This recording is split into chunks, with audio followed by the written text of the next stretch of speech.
wote wana jukumu la kucheza kuhusu hii. Kwanza viongozi pia ningependa kuambia pia hao wako na jukumu la kutenda katika hili jambo, sio? Kwa sababu hao kumbuka hao tuliowachagua 2017 ndo wanaorana hadi saa hii. Unapata kijana akiwa pale nyumbani ameboeka sana, hana kazi. Alafu akikosa kazi Gaddafi atajituliza na nini? Ukimwambia bangi si nzuri, miraa si poa, ndio ameacha. Lakini sasa amekaa kwa nyumba. Amekaa kwa nyumba, ameshindwa atafanya nini? Mimi nita watch movie. Bas, unaona hata wewe mwenyewe sasa uta watch movie. Naam. Kwa hivyo tafadhali wazazi, yani wote wanaohusika.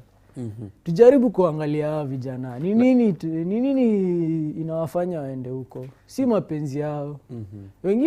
Wengine wanataka, lakini wengine si mapenzi yao. Lakini Ali, unapata kuwa mpaka ndo mtu apate kuona movie pale. Ndio umesema kweli kuna kuboeka, lakini tunapata kuwa mpaka nione movie. Kuna zile movie ambazo ni nzuri Ali. Labda haina violence, iko fresh tu pale. Lakini sasa unajua sisi kama vijana unasema mimi niko na test yangu, ninapenda action.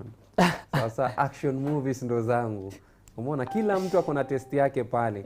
So Ali, labda tu tukianza na wewe, sijui test yako ya movie ni gani? Mimi naweza sema test yangu labda ni comedy. Cheka tu kidogo. Unajua tunaambiwa kwa Uislamu unafaa ucheke kiasi pia, si ndio? Si ati kila saa umeweka sura ya kazi. Hata msee akitaka kukuongelesha hawezi. At least sometimes smile. Unaona? Na kumbuka hizi on screen violence, hatusemi movie peke yake Gaddafi. TV iko na content mingi sana. Kwa hivyo ukiwa hapo nje, SMS line iko hapo kwa chini ya screen. Tuma utuambie kitu kama Gaddafi, example ni gani? Katika ya movie ama vipi? Violent content. The screen. Okay. Tunapata kama kuna kuuana pale. Unapata pia suicide imekuwa nyingi pale nyumbani. Na watoto wako unapata mtoto wako ni mtundu kwa njia moja au nyingine. Kama katika wiki iliyopita mgeni wetu ambaye tulikuwa naye alikuwa anaitwa Rukia Muhammad. Alikuwa anatueleza kuwa unakuja jioni wewe kama mzazi, unapata watoto wanarukaruka sana. Kisa na maana hujui nini, mpaka unashangaa watoto leo vipi? Wamelishwa nini hawa watoto? Lakini ukikuja kuona kumbe mchana walikuwa wamekesha wakiona Tom and Jerry. Tom and Jerry ndio imefanya watoto wanarukaruka. Na mpenzi mtazamaji, kama Ali alivyokueleza pale katika screen yako, nambari zetu zinapitia hapo, pata kutuma SMS ukitueleza na pia ukiuliza swali lolote tu kutokana na on screen violence, kwa kuwa ni jambo ambalo linaathiri watu wengi pale manyumbani. Na leo ukikuwa ni mwenye kuchangia ndani, utakuwa ni mwenye kufaidika zaidi. Na usisahau pia ni wenye kustream live pale katika YouTube na pia pale Facebook. Ungana nasi tuendelee kusukuma gurudumu hili tukipata kuelimishana zaidi. Na Ali, katika wiki iliyopita tulizungumzia masala kama haya na messages zilikuwa pia nyingi, watu tuuliza swali tofauti. Na pale nakumbuka tulizungumzia masala ya wrestling. Gaddafi, kabla nikulete hapo. Around zenye nimepiga, nimeona kuna wazazi wengi ambao yani kuna wazazi hawanauo, kama kuna mastaff makidi wao wakiona zina lead to on screen violence. Maybe unacheki simtoi yako kwa room yake, father yako kwa room yake, so haizi jua ni nini mtoi ana consume. Unacheki maybe ukisema staff na screen, pia usisahau simu ni screen. Unaona? Unapata mtoi akiwa kwake ndio anaweza kuchocha, labda unaweza ona anaona mawaidha nini, kumbe hapo ameseti pia ngoma. Unajua kuna ngoma zingine ziko na violence. Tuongee tu kweli. Ngoma kama gari yani. Hapo si niulize na kuna ngoma zingine ziko na violence. Sasa maskini mzazi ajui, anajua mtoto wake anafanya nini, anasikiza mawaidha ama anasoma. Kwa hivyo tujaribu kuelewesha wazazi pia, kuwaelimisha kidogo. Unajua watu hii pia siku hizi wamekuwa wajanja sana kabisa. Alafu Ali, unapata pia unacheki movie pia kama last week vile tuliongelea hapa. Leo tunaongelea on screen na behavior. Ina lead to pia behavior. Unapata tabia ya mtu ni tofauti. Umeona? Unapata mtoto tabia yake imekuja kuendana na kitu anaona pale katika movie. Umeona? Siku hizi pia tukiangalia pia in terms of marriages, unapata marriages nyingi zinaharibika, masala ni ile screen. Umeona? Kisa na maana tumeona Alejandro anavyopendana na mtu fulani, pia sisi tunataka hivyo ndio ikuje itendeke katika ndoa yetu. Inakuwa ni ngumu sana. Unajua? Ni tofauti. Alafu tunasahau acting ni kujifanya. Pretending to do something that wewe ufanyi. Sasa lakini mtu anaona mimi naona sasa hii ndo form. Lakini Ali usisahau pia pale nyumbani, mimi leo nisipoona hiyo movie mpya ambayo imetokea. Leo mimi nisipofuatilia ile kitu ambalo iliko pale, ndaitwa mimi ni mjinga. Ndaambiwa mimi sifuatilii, mimi siendi na time. Umeona? Lakini nikikuwa mimi ndo mwenye nafuatilia napatiana update, utasikia kabisa ndasifiwa kabisa, ndakuwa maarufu. Umeona? Kwa hiyo ni shida moja. Wazazi pale nyumbani ambao wanatutazama, maoni yako ni ipi kutokamana na on screen violence ambayo inatokea? Tumeangalia mtoto ambaye amefikia kiwango ambaye anataka kumuua mpaka mzazi wake. Kisa na maana aliona labda katika movie hivi ndo jinsi ya kuua. Kwa sababu shule gani inafundisha kuua Ali? Hamna. Iko? Hakuna shule ambayo inafundisha kuua. Lakini unapata huyu mtoto ni kutokamana na zile movie ambazo anaona. Na nakumbuka wiki iliyopita Ali alikuwa anaunga mkono. Mimi kama mzazi ndaketi na mtoto wangu chini na tutaona na yeye movie. Alafu nimwambie usifanye hivi na usifanye hivi. Hiyo ni kweli kabisa Gaddafi, sitakataa. Nilikuwa naunga on the basis of something. Gaddafi, tuambiane ukweli. Tuambiane tu ukweli hapo tafadhali. Watoto siku hizi ukijaribu kuwa control ati na njia ya kitambo, utaumia peke yako. Haki ya Mungu utaumia peke yako. Ati unakazia mtoto usiende huko. Ndio ataenda. Na kama huko ni kubaya Ali, afadhali Gaddafi ona na yeye, jaribu kumguide pole pole. Rasul sallallahu alaihi wasallam alikuwa na baadhi ya watoto na baadhi ya masahaba, lakini unapata alikuwa anauliza hadi wale watoto rai yao. Kwa sababu ya nini? Unajua Gaddafi unampatia ile confidence na unampatia ile bonding between wewe na yeye, unaona? So ukianza kusema ati wewe usione hii fala apatane na kama huko nje, unaamini kama watamweka? Si wanaona pamoja. Kwanza ile kali hata ile imetokea leo. Alafu sasa kuja kwa nyumba, unajua mtoto wangu ni mzuri, haizi fanya vitu kaa hizo. Gaddafi. Hiyo ndo kitu nilikuwa na try kuput out. Usimkazie sana. Mpeleke tu pole pole. Unaelewa? Mos. Lakini kuna wengine ni vichwa ngumu wasikizi na vizuri, labda mimi kama mzazi pale labda akikuwa na marafiki zake. Unajua pia marafiki ndio wengine pia wanachangia katika behavior. Usisahau mpenzi mtazamaji, pia behavior iko katika pale topic yetu kuu ya leo. Pia marafiki wanachangia pale, watabebana, wataenda kuona mpira ama wataenda kucheza video games pale ndani. Umeona? Itakuwa mtoto akifika pale, kwanza hizi video games pale, wazazi wengi wanakataza sana watoto wao. Sasa hizi tunaelekea katika mtihani, shule zitafungwa, watoto wanarudi nyumbani. Wewe kama mzazi umejipanga tayari kuketi na mtoto kama yule pale nyumbani? Ingekuwa ni bora zaidi kama ungekuwa umejipanga, unasema mtoto wangu akifika labda ndamuandalia apate kwenda tuition, apate kufundishwa na walimu ama madrasa, kwa tumeona saa hizi wamerudi shuleni hawana ile muda hata ya kwenda kusoma dini yao. Lakini wakirudi inafaa wewe kama mzazi umejipanga. Lakini usikufe moyo, tunakupatia nafasi pia wewe pale, kwa kuwa nambari zetu tujageuza, ni zile ambazo ziko pale katika screen yako. Pata kusema na sisi, pata kutuma SMS ama kutuma ujumbe mfupi ukutueleza leo ukichangia katika mada yetu kuu ya leo, on screen violence and behavior. Wewe kama mzazi pale nyumbani unasema vipi? Wewe kama mzazi pale nyumbani unachangia vipi? Na kama kijana ambaye pia ako pale anatutizama, pata kupiga simu, kwa kuwa tuko hapa kupokea maoni yako tofauti, kwa kuwa tunaenzi maoni yako pale, ama vipi Ali? Naona hapo hata SMS line ishaingia. Said kutoka Park Road anasema show iko BA hapo kabisa. Keep them coming tafadhali. Let's support one another. To empower one another. Kusweet topic. Juu imekuwa Gaddafi. News imekuwa ina trend, imekuwa hot sana. Unapata inakuwa breaking news. Sijui watu hivi leo wamerudi shule. Unajua COVID-19 hiyo time yenye walikaa home ilikuwa a lot sana, unacheki. So watu hivi pia wali lose focus ya masomo. Bas, pia wakagain so much information about outside. Kurudi shule kuadapt na kuwa shida.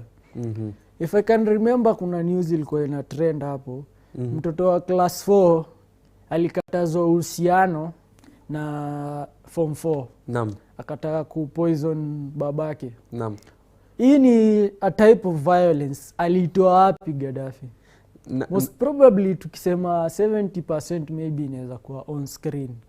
Kwa simu ama kwa nini kwa TV show. Yani huwezi jua siku hizi. Kwanza sasa unaweza kuona kuua ni fun by the way. Si kuna challenges ka hizo. Na Ali ukiuzungumzia kuua ni fun. Kuna movie inaitwa The Purge. Yani nikidhani kama hiyo ndo jina sahihi nimemention. Ikifika wakati yani kitambo Uingereza kule ilikuwa ikifika wakati kuna tarehe ikifika tunauana sisi wenyewe. Ukimuua mtu kabisa utaandikiwa mashtaka yoyote, hautofanya kitu yoyote. Yani wewe uko sasa hiyo siku ndo tunatafutana. Mimi namtafuta Abdul Hamid na malizana na yeye kwa kuwa alikuwa amenikosea pale. Namna kuna video comment ambayo kuna mmoja ametuma pale, labda tu tukipata kuchezeshewa pale katika screen ili watazamaji wapate kuona zaidi, na wale ambao wanaendelea kutuma video zao ni bora zaidi ili tupate kufahamiana wote na tupate kuzungumza kwa pamoja kwa mada hii inaathiri jamii ama community at large. If we can speak together and speak one word, we can make things right inshallah. Na tupate kuchezeshewa comment hiyo na director pale video hapo. Naam. Gaddafi by the way kumekuwa na very good feedback kutoka outside kuhusu hii topic. Naam. So acha tuangalie hiyo video. Naam. Mimi naitwa David, na kwanza kabisa ningependa kuwashukuru kwa kulete hii mada. Hii ni jambo ambalo limeweza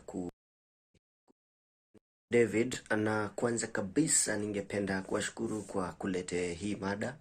Hii ni jambo ambalo limeweza kuadhuru watoto, wanafunzi, vijana katika shule za sekondari na pia colleges. Na mwanzo kabisa digital, hizi vitu za digital zimekuwa mingi sana na zinasaidia sana watoto kuelewa mambo ambayo yanaendelea. Hizi mambo mnaongelea ambao unaita movies and hizo vitu zingine watoto wana watch. Yes, kwa njia moja ama ile nyingine, it is true that these things are affecting the kids, and at the end of the day you find most of them commit suicide. Some decide to become just reckless and they do anything, they don't fear, and you find someone less than 40 kgs becoming very violent, somebody who you cannot touch. Yeah, because why? Because this guy has been infiltrated with so many things. Life has hardened them, things that they have seen in life, and the movies they see, the imagination that they feel like, and they feel like they can do anything. The other thing is drugs are making them even more become more rigorous in terms of doing these things. They think that this thing it can be possible, yet they forget that this is a movie. This is something that they don't even can't do it at home. But wait a minute, we need to engage our youths. We need to train them. We need to show them, yes, play games, but sure, this is not the reality. This is not what happens in life. You shouldn't try it at home. Just try it in the game, play the game and have fun. Gaming is just for fun, nothing else. Thank you. Naam, kweli kabisa. Amekuwa ni mwenye kutueleza, huyo ni David akitueleza pia madhara yake, na kama wazazi pale nyumbani tumepata kumsikia kwa kuwa yeye ni mmoja ambaye pia amechangia katika mada hii. Naam Ali. Bila kusahau kitu ni bamba na jamani msema mmesea vizuri, alafu pia ni coach, life coach. Alikuwa pia mwalimu hapo, big up yourself. Naam. Pia sasa hii nafikiria pia ni mwalimu. Si umesikia tu akona utiaji fulani hapo. Lakini kwa kisa. Naam, ni kama Ali wanajuana na yeye vizuri sana, lakini nitasema amechangia pakubwa kweli, na amekuwa ni mwenye kutuelimisha pale kwa kuwa anatuambia mtoto anaona pale, na pia inachangia katika nidhamu ya mtoto kwa kuwa hiyo ni tabia. Kwa kuwa mtoto asipokuwa na tabia nzuri sana tunasingizia labda wazazi hawalei watoto wao vizuri. Wewe kama mzazi, je, uko tayari mtoto wako waseme wewe haumlei vizuri japokuwa ni movie anaenda kuona? Siku hizi tuko na atununui CD kwa kuwa tunaweza tumia simu zetu kuangalia. Namna kuna simu moja mpata kuingia, labda tupate kupokea. Assalamu alaykum wa rahmatullahi wa barakatuh. HorizonTV, assalamu alaykum wa rahmatullahi wa barakatuh. Naam, imekuwa ni yenye kukatika, lakini tuendelee kupiga simu hivyo hivyo tukichangia mada hii kwa kuwa ni mada kubwa sana. Lakini kwa sasa tunamuona Latifa amekuwa ni mwenye kufika, lakini tunachukua mapumziko mafupi na tukirejea tutakuwa ni wenye kukueleza zaidi inshallah. Wassalam.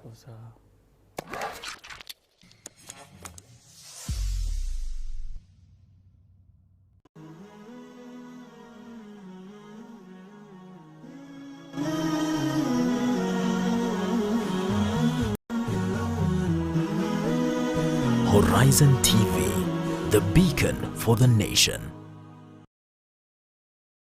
Verse of the day. أعوذ بالله من الشيطان الرجيم. بسم الله الرحمن الرحيم. يا أيها الناس اعبدوا ربكم الذي خلقكم والذين من قبلكم لعلكم تتقون.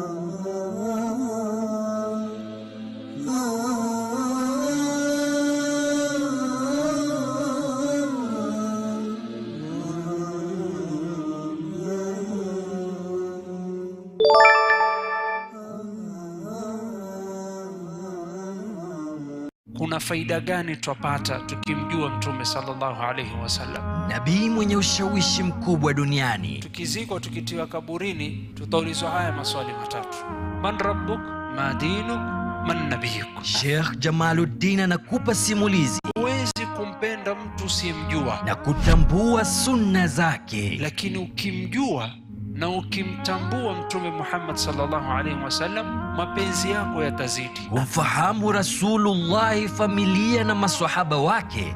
Tazama sira ya Mtume kila Jumatatu saa 1 jioni kwenye Horizon TV. The Meet and Greet Show profiles Muslim women. There are certain scholars, imams and sheikhs and ustadhas who can only do dawah in a specific high rank places. And when I'm with the Maasais, they don't fully appreciate me. They even say, "Ile Masai warrior." in this season, for the very first time, the boy child is represented. When I'm with the Muslims, I also feel sometimes out, Ile Masai. The way to a man's heart is through his stomach. So they say. I'm sorry, honey, I ain't gonna sit barefoot in the kitchen cooking biryani. That ain't my life. I'm not about that life. I'm the type who's gonna go and buy biryani from you. I'll make you rich. Watch out for opinionated, adventurous, and provoking conversation. How can you marry 4 wives? 3 of them comes to me in the court. Each one files a case against you. And then you tell me, mimi sina chakula ya kupatia hawa. Ni mimi nitampatia yeye bibi yake chakula? Welcome to an all new season of the Meet and Greet Show with me, Aisha Khan. Alafu they come and they blame the Qadi's court. Alafu tena huko sunna. Hapo wanasema mathna, thulatha.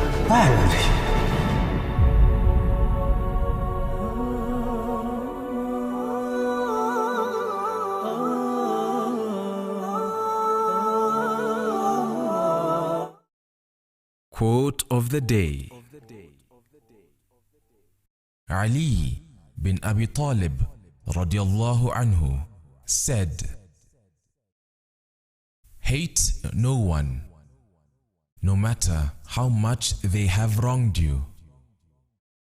Live humbly, no matter how wealthy you become.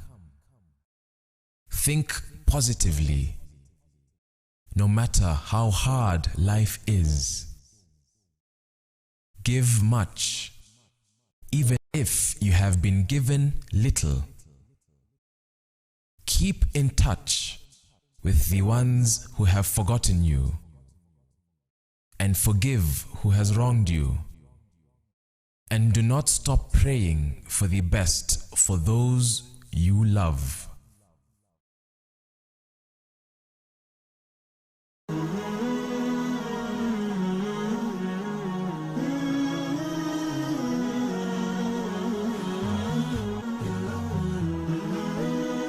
Horizon TV, the beacon for the nation.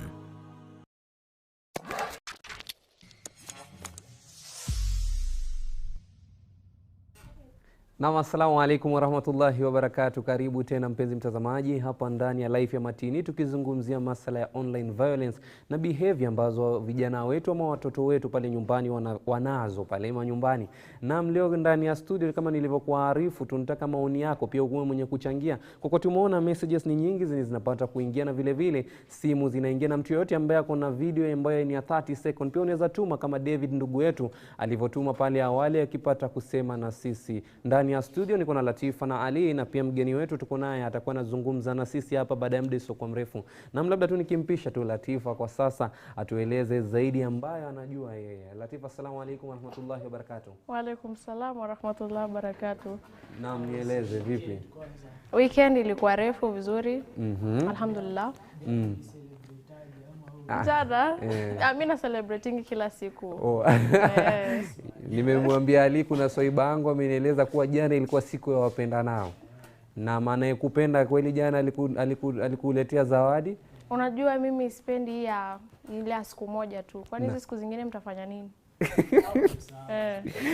Hizo siku zingine mtafanya Gaddafi ama wewe ndo ule wa siku moja moja? Na mapana, lakini kwa sasa turudi katika mada.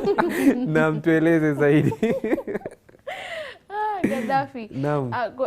Last time tulikuwa tumediscuss kuhusu violence kwa physically. This time I would prefer maybe kama mko sawa to discuss kuhusu venye inaanzia kwa brain juu everything starts from the brain. True. Kama mnaonaje? Kweli kabisa. So maybe unaweza kuwa na overview ya vile brain na wako venye akili inavyofanya kazi yake. Yes, we know biology students like Gaddafi Gaddafi anything? Please enlighten us. Unajua Latifa ndo amekuja na hiyo masala, ni mawazo nzuri ama fikra nzuri. Ni vizuri kama unaweza eleza wazazi jinsi inavyofanya kazi. Lakini mimi najua labda tu kwa kuona kuna zile pictures zinaingia katika brains. Kuna pictures, ukiona kitu inaingia na inakuwa ni moja au njia moja, utakavyokuwa unatafakari kitu ama utakavyokuwa unafikiria kitu. Ali, unasema vipi? Hapo ni ukweli Gaddafi. Remember in brain kuna some form of, yani kuna vile inachukua information, si ndio? Naam. Na one type ni through listening, si ndio? Ukiambiwa kitu na mtu kuna ile kuona. So unapata hii ya screen ni ile ya kuona, sio? Naam. Na unapata kitu ambayo unaona inakuja kwa brain in terms of picture, si ndio? Kweli. Tukitranslate into machine language kwa rahisi na kwa PDF, si ndio? Kuna language pia brain sasa. Hiyo ndio ina-interpret. Hapo siwezi explain sana. Labda medicine students watatueleza zaidi, sio? Yes, kumbuka Gaddafi, hii image ukisha capture kwa mind yako, inakuwa vividly. Yani ukikaa tu, inajirudia kwa akili, unaona? So inakuwa ngumu kwako kusahau. Unlike vile msee akikaa akikuongelesha, kama mwalimu akikuongelesha class, before ushike unakaa 4 hours ushike, inapita tu. Lakini wewe kiwa screen hapo uone kama within seconds inaingia. Sasa unapata msee hapo ameona msee anaweza uliwa na wembe, na kuliwa na wembe ni fun sana. Sasa yeye pia anachukua paka yao. Kwanza unajua mtu anaanzaga pole kwanza. Una try your vision uoneka inaweza work. So una try na paka hapo nyumbani, mende, panya. Ukiona zinaingiana sasa imeweza. Unaona wacha Gaddafi alilete ufala, atajua mimi ni nani. Lakini usisahau mimi si panya ama mende. Kweli kabisa. Lakini unapata pia ndio kutumia video kufundisha pia wanafunzi ni njia moja ambayo tunaona pale shuleni, wale ambao wanafanya setbooks. Kuna wakati inafikanga tunaenda we watch setbooks pale shuleni. Kwa hiyo ni njia moja kumaanisha yule mwanafunzi ambaye atashindwa kusikiza ile maneno mwalimu anafunza, labda kupitia zile video ama zile pictures, atakuwa ni mwenye kushika kinachofundishwa pale nyumbani. Na pia kuna zile acting drama wanakujanga shuleni. Pia hiyo ni njia moja tu, ndo tunaona mtu anashika na sema kweli nakumbuka wale ambao walifanya kidagaa, kulikuwa na amani na imani. Kweli unasema kweli kumbe walipatana katika hii bahari. Ilikuwa bahari ama river? Ilikuwa river. Unajua kitambo, tumesoma kitambo sana. Lakini kwa sasa tutampisha mgeni wetu kwa kuwa amefika, anaitwa Riziki Ahmed. Kwa kuwa yeye pia ni mmoja ambaye anasaidia sana katika masuala ya saikolojia. Kwa kuwa yeye pia ni shujaa, tunamsherehekea hivi leo. Kwa kuwa yeye tunasema ni mmoja kati ya wale sauti tajika. Kwa kuwa hao ni watu ambao tunawashangilia zaidi kila iendapo, kila kukuchacho na kila jua inapozama pale nyumbani. Labda nikimpisha tu moja kwa moja. Asalamu alaykum wa rahmatullahi wa barakatuh. Wa alaykum salam wa rahmatullahi wa barakatuh. Naam, vipi hali yako? Nashukuru, alhamdulillah. Naam, tunafurahi sana kwa kufika katika kipindi yetu leo. Alhamdulillah, nashukuru. Mimi ndio nimefurahi sana kuwa na nyinyi hapa. Naam, asante sana. Kwa leo tunazungumza na vijana na wazazi vile vile pale nyumbani. Naam. Kwa tumeangalia on screen violence imekuwa ni changamoto ambayo pia imekuwa ni chanzo ambayo tunaona pia mauti zimekuwa nyingi ya watu wenyewe kujitakia binafsi, na pia tabia pale nyumbani hazifurahishi. Na leo kisa na maana tutakuwa tunazungumzia hayo zaidi. Na labda tu tukianza kwa ufupi, labda ukitueleza tu Riziki ni nani? Naam, Riziki ni mwanasaikolojia wa miaka nyingi. Nimekuwa mwalimu pia kwa miaka mingi. Mimi ni mzazi, kwa hivyo naelewa masuala ya uzazi. Na huwa sana ninashughulika na jamii. Kwa hivyo huwa nataka sana niwe katika solutions za jamii, inshallah. Naam, mashaallah. Vizuri. Naam. Labda ni swali la kwanza hapo. Ni sawa hadi. Riziki, labda ni kupatie challenge kidogo. Naam. Maybe in your own way. Unaweza translate aje hii on screen violence in regards to the recent times? Tumeona kuma issues mingi zinatendeka shuleni, especially mashule, colleges, nyumbani, watu wanajiua, wengine wanauana. Wewe in your own definition unaweza sema on screen violence ni nini? Okay, katika research imeonyesha wazi kwamba anytime tunaangalia violence sana sana on screen for a long time, it has an effect on the brain ya mtu kuwa either more aggressive short term or even within the long term. Secondly, inakufanya unaona kama kuna solution ya whatever you're going through. Maybe uko na stress, then una feel like this violence itakuwa a solution because umekuwa desensitized. Umekuwa ukiangalia, pengine unaangalia crime scenes ambazo mtu anauawa kwa njia ya kutisha, alafu ni kitu unaangalia kila mara. Asa pengine mwanzo ulikuwa unasikitika, unasikia huruma, lakini vile muda unaenda unakuwa desensitized, inakuwa ile haina effect tena kwako. Kwa hivyo mtu akija kufanya kile kitendo anakuwa hana ile remorse wala hasikii chochote. Ile nafsi yake imetokwa na ile huruma. Kwa hivyo it's very likely anytime tunafanya vitu kama watu wanaangalia any kind of violence over a long time, it's very easy for them to become aggressive. Kuna research nyingine ilifanywa na watoto wadogo. Hasa watoto wadogo waliwekwa pamoja, wakaonyeshwa watu wakipiga kama ile kibonzo kikipigwa. Then wakawachiliwa wakaenda nje kucheza. So it was noted, immediately walienda nje walianza kupigana. Then the same group of children wakaonyeshwa very peaceful scenes, alafu wakawachiliwa pia wakaenda kucheza, then hawakuonekana wakipigana. So it already shows you that anytime watu wanaangalia violence, it's very easy for it to impact on their brains. Does it apply also to watu wakubwa maybe? Yes, it apply kwa watu wakubwa, but not maybe in a bigger sense kama vile kwa watu wadogo, because tunasema kama teenagers there's a part of their brain that is still forming, bado haijamalizika. Lakini kwa mtu mzima kidogo anaweza kajibafa ama akajiongelesha ama akaweza kusema hapana, this is not the solution. Lakini kwa mtu mdogo ni rahisi yeye kubebwa na zile hisia. Hapo sawa. Gaddafi. Naam. I hope umesikia, ukiangalia pia page kidogo unajaribu kuminimize.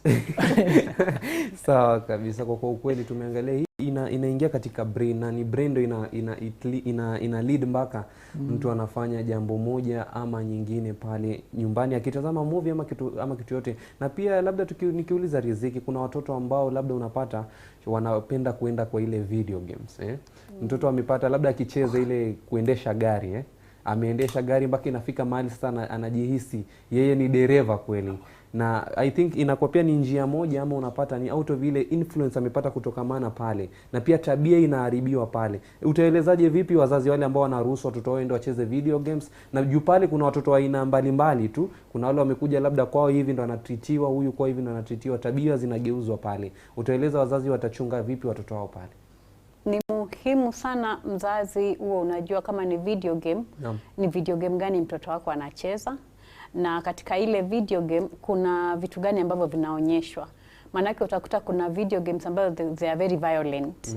Sasa ule mtoto ameangalia very violent scenes ama ameua watu katika ile video game, ameua watu pengine 500, ametupa bomu, ametoa marisasi, amefanya nini.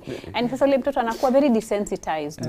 Alafu saa nyingine pia zile lugha ambao wana pick kutoka kwa ile video game. Alafu unakuta mtoto sasa pengine ameona a lot of violence kwa media, then maybe pia akija nyumbani pengine kuna violence, pengine anaona mzazi na mama na baba pengine wanapigana. Kwa hivyo ile inaweza kumdestabilize ule mtoto. So it is very important, one, mzazi ujue what is your child watching at any given time, whether ni a television program, whether it's a movie, and whether it is the video game. Then tujaribu to minimize as much as we can on screen time kwa watoto. Because screen especially is not the best for these young minds ambazo zina grow. And if mtoto wako anaangalia anything, at least kuwa pale, aweze kukuuliza maswali, umjibu, na uweze kumwelezea kwamba vitu fulani si sawa. Usimwache ajiangalilie na ajijibu yale maswali na ajijazie mambo fulani kwa akili yake. It's very important uwe pale, uweze maybe kuexplain. Maybe mwana mtu amechukua gun, ameshoot watu kiholela na anafurahi. Asa pengine unaweza kumexplainia that is not right, and what this person is doing is not something to be happy about. And this is maybe a game, but in real life people don't do this kind of things. Yes. Na mkweli kabisa, kwa unaona kuna watu wengi katika movie yeye hapendi stero, anapenda kila. Unajua mimi nataka ukila ana mada watu vinoma sana. Mimi napenda venye anamaliza watu. Na labda tukizungumza leo unapata kuna watu labda inakuja wanakuwa na mental illness. Tukikuja katika TV shows. Kuna TV shows zingine inaonyesha lifestyles za watu wanavyoishi. Huyu unaona mtu anaishi maisha mzuri, kuna wale kama bloggers, we blog anaonyesha venye anaishi vizuri. Sasa kuna mtu pale nyumbani, I think pia inaweza mletea fikra, anaona akikumbe watu wanaishi maisha mzuri hivi na mimi natoka ghetto. You know ile feeling yenye unaweza feel Gaddafi na kutop up hiyo. Unajua msee anaweza ona jamaa fulani ni maybe tuseme, unajua pia kwa some shows tunaona unapata jamaa fulani alikuwa dingo sana sawa, and then jamaa hajaishikwa na ukiangalia lifestyle yake jamaa kuna maganja, kuna nyumba ingine kali, dinga ingine wazimu, lakini unapata alikuwa nini, alikuwa dingo. Sasa unapata mtoi pia anaona jamaa jo kama make it, mimi nani nisi make. Mpata mtoi pia anaona sasa pia yeye acha atengeneze strategy. Sijui kama Gaddafi ulikuwa unaona hii movie yenye ilikuwa na trend inaitwa La Casa de Papel. Tumeona. Si kuna watu walijaribu kuadhika, lakini at the last minute touches wakashikwa. Sasa unaweza pata mtoi yako chuo hivi anaona acha niende niibe kabadi ya mwalimu. Sasa pia yeye anaanza kuchora plan yake kiprofesa. Anatafuta Denver, anatafuta unaelewa tu Gaddafi. Kweli kabisa. Na labda tu nikikuuliza Madam Riziki pale, je, watoto wakitazama video kama hizi ama hata mtu mzima kuangalia na ipate inamsumbua pale, je, can it lead to mental illness ama your personality inaweza change? Okay, the personality will not necessarily change because tunasema personality, when we define personality tunasema ni from genetic and the environment factors ambazo zimekukuza. So kama ni mtoto mdogo, mtu very young, when they are still forming, it's very easy for them to form a personality later on in life where wanakuwa very aggressive. Kama tumeanza kukua watu wakubwa, yani watu wazima, it might impact on us kwamba that is a solution. When niko very upset, it can be a solution. But kama hizo lifestyle vile ameeleza, unaona watu wanaishi maisha ya juu, unaona maisha yale wewe huwezi kuwa nayo, unaanza kujisikia duni, your self esteem inaweza kushuka. Ukiwa na watu unaanza kujiona wewe hauko grade kama yao, sifai kuwa na watu kama hawa, and that can lead to anxiety ama to depression. So unaweza kuota mtu kwamba amekuwa hata suicidal because anaona ile lifestyle watu wanaishi, yeye atakuja kuishi, watu wanaishi maisha mazuri. Asa anaanza kuona sisi kwetu vile ni tunakaa, anaanza kujichukia. So it's very easy actually for somebody to develop a mental illness from viewing some of these bloggers very frequently. Na unajua vile huwa wanaonyesha lifestyle ingine very lavish. Kweli. Asa mtu ataonyesha mara yuko Dubai, yuko kwa beach, yuko wapi. Aya wewe hujatoka wiki nzima. Maybe the most ulienda ni sokoni na ukarudi. So you can imagine utaanza kujihisi vipi. So it's very easy for it to lead to somebody getting depressed. Naam, kweli kabisa, tunasikiza, nadhani tunapata vizuri. Na pale nyumbani tupate kutuma SMS kwa kuipate kuingia zaidi. Kwa kuwa kuna zingine zinapata kuingia katika upande wa YouTube pale, lakini sasa zingine zinaingia katika Facebook, lakini tupate kutuma zaidi. Pia nambari zetu ziko pale katika screen yako, sema na sisi kwa kuwa ambaye anatueleza zaidi na kutufunza amefika, tupate kuongea zaidi. Labda Latifa, kama una swali moja upate kuuliza pia. Naam, assalamu alaikum guest. Assalamu alaikum. Assalamu alaikum. Wa alaikum salam wa rahmatullahi wa barakatuh. Mimi nilikuwa nataka kumeja mostly on the brain part. Kuna hizi mirror neurons zenye zinakuwa produced, hizo ndo maybe zina capture. Zinaweza kuwa maybe zina duration, maybe yenye ukikaa for some time unaweza kuwa unasahau maybe kitu umewatch or something.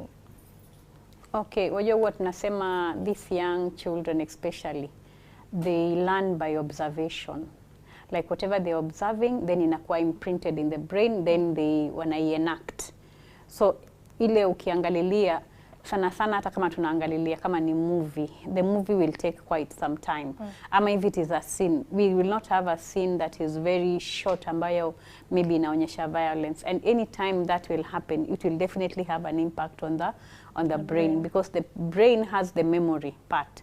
So what happens with our memory ni kwamba tuko na ile short term memory ambazo tunaona vitu na tunasahau.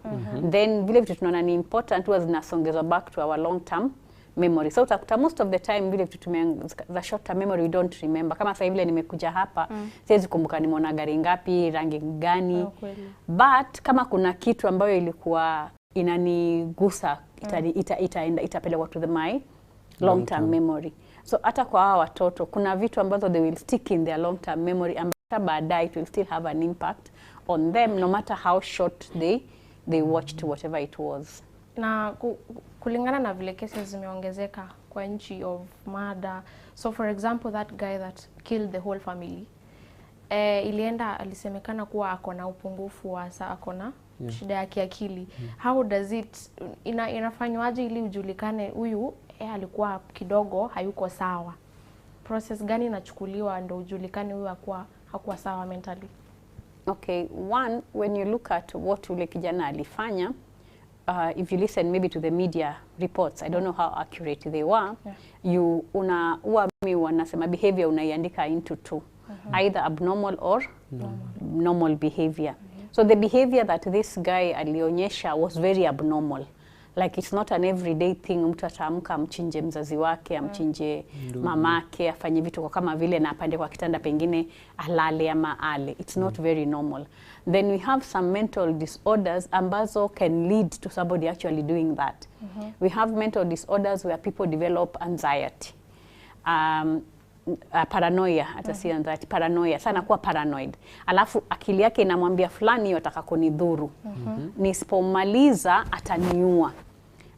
Alafu anakuwa hata umeona kama wakisema alikuwa hali nyumbani. Sasa kile chakula pengine anaona ni kila wataniekea kitu kibaya wataniua. These are my enemies. These people want to kill me. These people are planning to do this. Sasa anakuwa very alert and very paranoid. Sasa mtu kama yule, kama watu wamejua there is so much stigma on mental illness. Pengine wazazi wameona huyu mtoto ana behave abnormally, lakini hataki kukubali there is something abnormal here, ama there is something this boy needs help. So mzazi pengine anaona pengine mtoto wangu amerogwa, pengine mtoto wangu amefanywa kitu fulani, lakini in real sense pengine anakuwa ni mgonjwa. And we can have illnesses like schizophrenia where somebody can have that anakuwa na hiyo kwamba anaona ni kama anataka kudhuriwa, na anaweza kuona hawa kweli ni maadui zangu kabisa, nisipowaua wataniua. So that is very likely.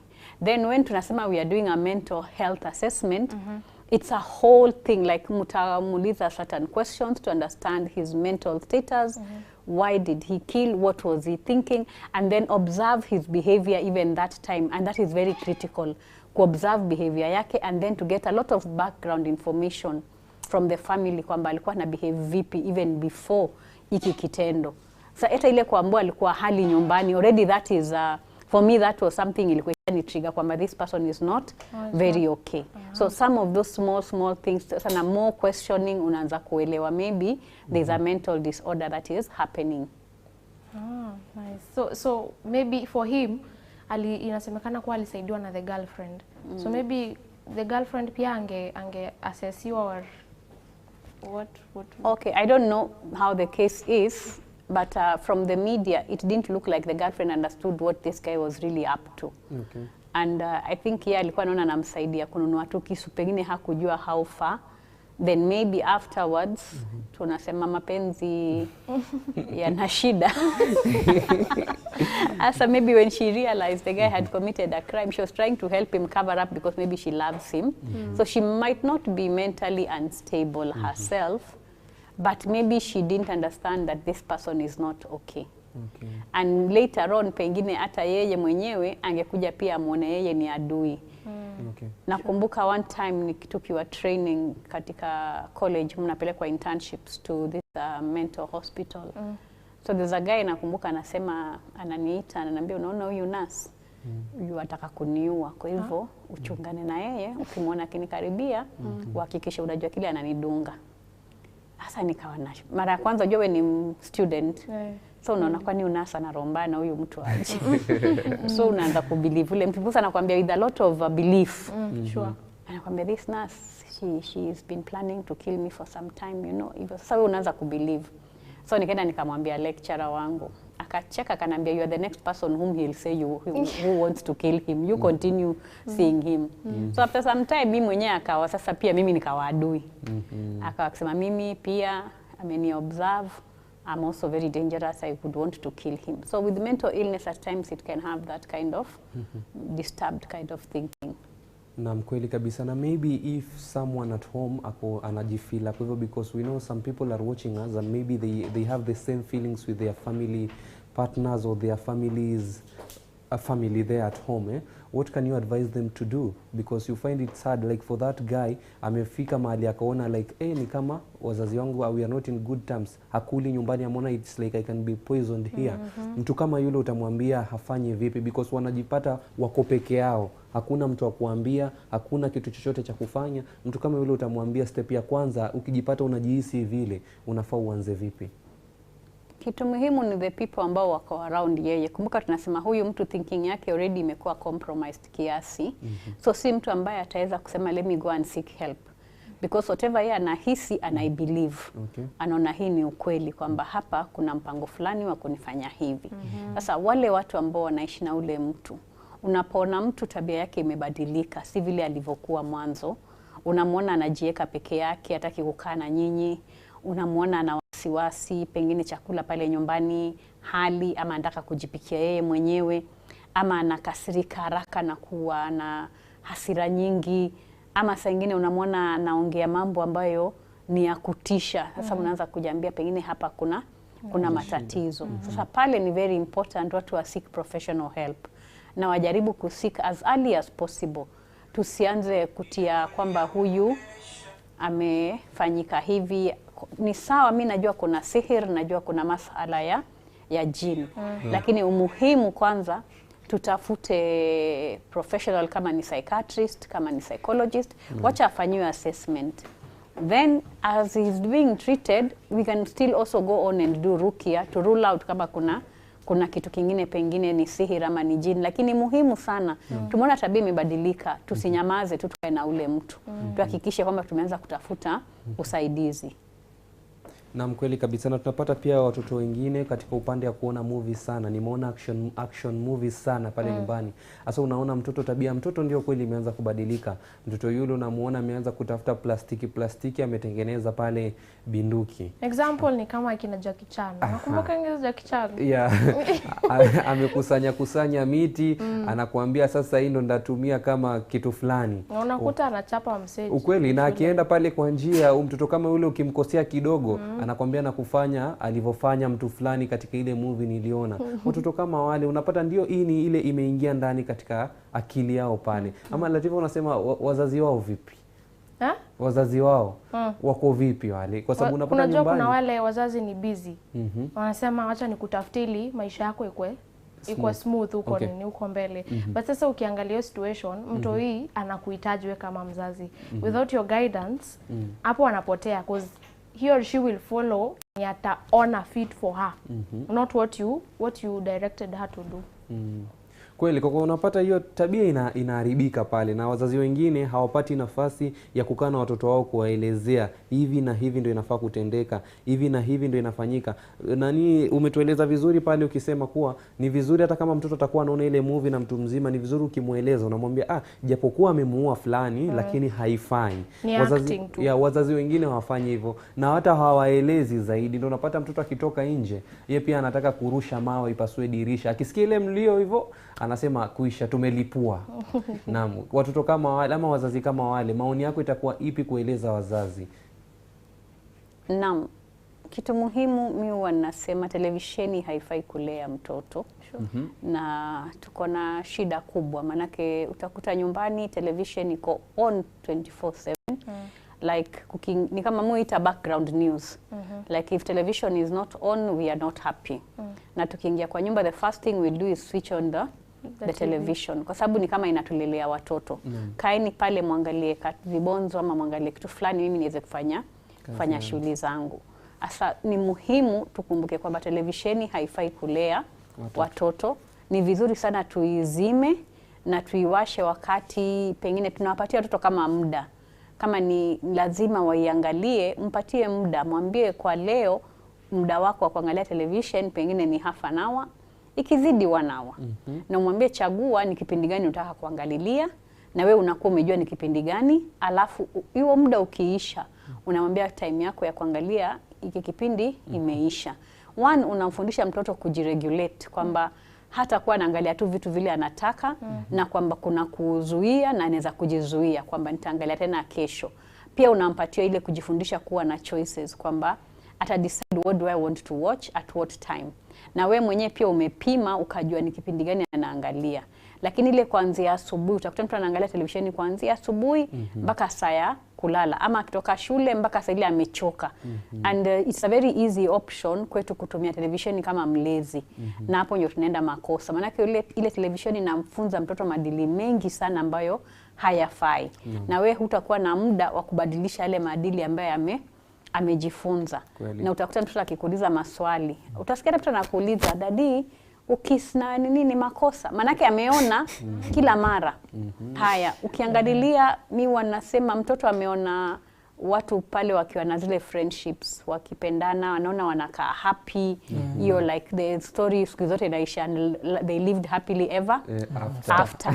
So tushawafundisha they lived happily ever after, then tuna expect hiyo mtoto ataenda university asitafute hiyo happily ever after. So unaanza kusikia mtu anakuambia mtoto wangu ameenda university, ameshikana na kijana, anatafuta that happily ever after ambaye amekuwa akiona always, na ameona watu wakiwa very happy when they are in a relationship. Asa why do they commit suicide? Utakuta they are committing suicide because hajawahi kujua in those same relationships at times they don't work, because hatutaonyeshwa that aspect. Tutaonyeshwa wamekasirishana kisha wamepatana, kisha wamefurahiana. So yeye anajua watu wakikasirishana wanafaa kufurahiana na waendelee. So akija akiambiwa this relationship is over, mimi sikutaki, anakuwa rejected. Unaona mtu ana commit suicide because they are not even emotionally ready to be in a relationship. But that's what they've been watching on television, kwamba relationship is very happy, it's very loving, it makes you feel very nice. Akila akiona love anaona inachorwa ma hearts na ma stars. Sasa yeye anaona it's something that's a very beautiful thing. So it doesn't turn out beautiful, inakuwa kwake ni shida. Okay, hapo sawa kabisa. Gaddafi, naam, umesikia? Nimesikiza. Hapo ma love birds hapo nafaa mcheze chini hiyo sekta. Unajua kwanza jana watu unajua walikuwa wengi sana hapo, lakini leo tumesikia hizi ni mashow tu tunaona hapo. Happily ever after. Si nimezungumzia nikisema maneno Alejandro. Basi tusilete kondoa. Gaddafi, ama ulione hiyo Alejandro? Mimi nasema tu muona Alejandro pale, pia unataka kufanya hapa nyumbani. Lakini sinawezekana. Utaumia Ali. At times sinawezekana. Si ati kila kitu wana act ni uongo. Kuna zingine ukweli, lakini all in all tushaambiwa hapa. Vitu tunaona kwa screen. Tusizibebe zikakuwa habits zetu. Unaona happily after, sijui unaona mwingine anauana.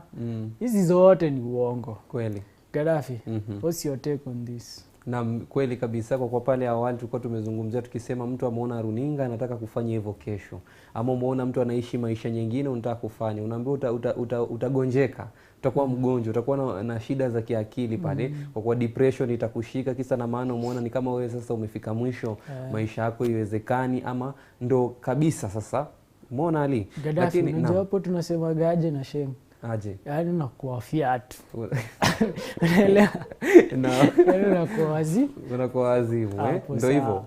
Unakuwa wazimu. Yaani kabisa sasa unaona wewe kuisha. Umeketi tu umekuwa zuzuzuzu wazimu. Lakini labda nikikuuliza tu Madam Riziki pale, labda kwa maoni yako ungependa vipi movie kama hizi ambazo ziko na violence ndani yake, games kama zile, TV shows, kimaoni yako ungependa ziendelee kuwekwa on airs ama ungependa zitolewe?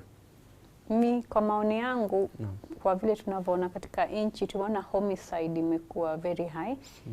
I think it's very important tukae chini tuwe na hiyo conversation on I think it should be banned, na if it's not being banned should be highly regulated. Kwamba it's not just easily accessible to anybody.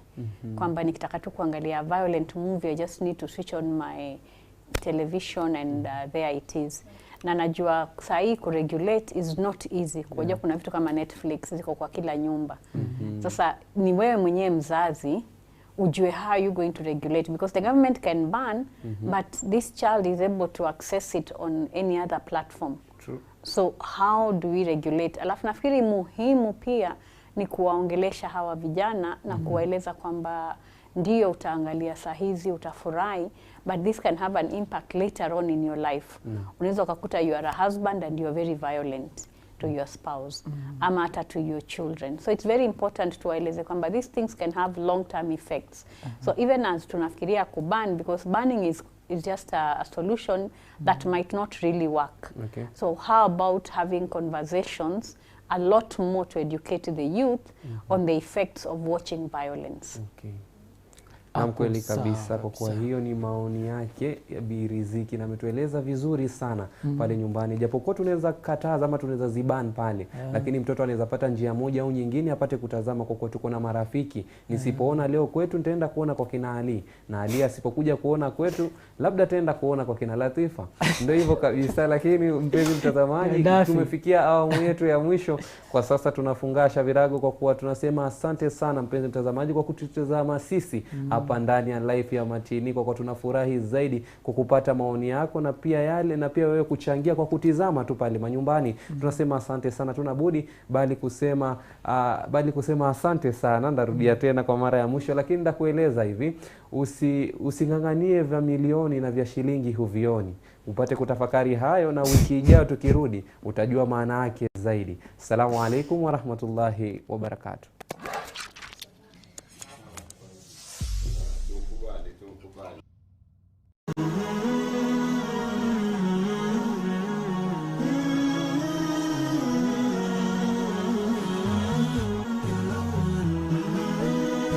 Horizon TV, the beacon for the nation.